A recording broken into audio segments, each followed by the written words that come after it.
Abagira neza babiri Muco Eustache afatikanije na Ningabira Toma bavuka muri zone Ngoma komine Cibitoke batanze ibikoresho by'ishure ku bana barenga 156 bo muri iyo zone ya Ngoma basanzwe baba mu miryango ifise amikoro make. Ico gikorwa cyatewe iteka na mustaneri wa komine Cibitoke na Jeneza Eroge. Mustaneri wa komine Cibitoke mu ijambo yashikirije yashimiye izo mvukira zo muri zone Ngoma zoze yumviriye ico gikorwa cy'urukundo.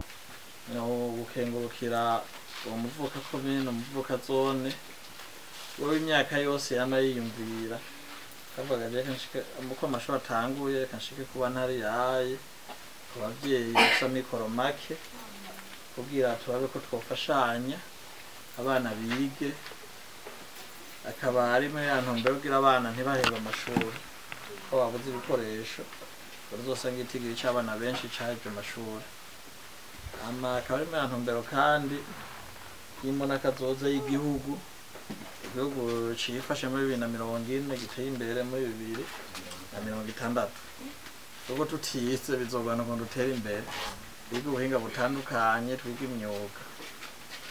Rero je ndamushimiye cyane ku bwanje no ku bwa komine bavuka zone bangoma no ku bw'abavyeyi.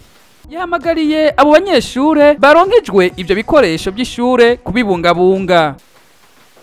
Amakere babahaye samakere muco bagenda kudandaza usahiriza kugira ajya yandi abiri mwari mwarose shanka 3 mukwize igitigire mukwize igitigire hama kandi muzoyabungabunga nimuzoshoboka n'imfashanyo baradufashije reka tuyakoreshe uko tuvyiyumviye bikoreshe neza umenye ko yabironde na wenyene yabironde bimugoye kuko ni kubu yabikoze kuko umutima w'urukundo afise ubwo niko ndaraba ndabana n'abantu babiri gusa ariko barabikora n'uyu Muco Eustache n'undi bita Toma nawe nene umuvuka zone atabundi mbona atabintu badusabye ngo duterere mu basabe komine utera basabe zone uteresha basabe abandi bavuka zone.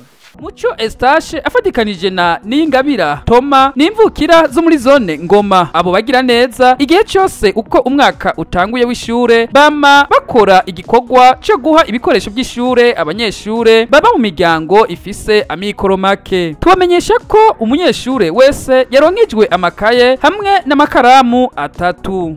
Wavrep ijwi ry'urwaruka FM.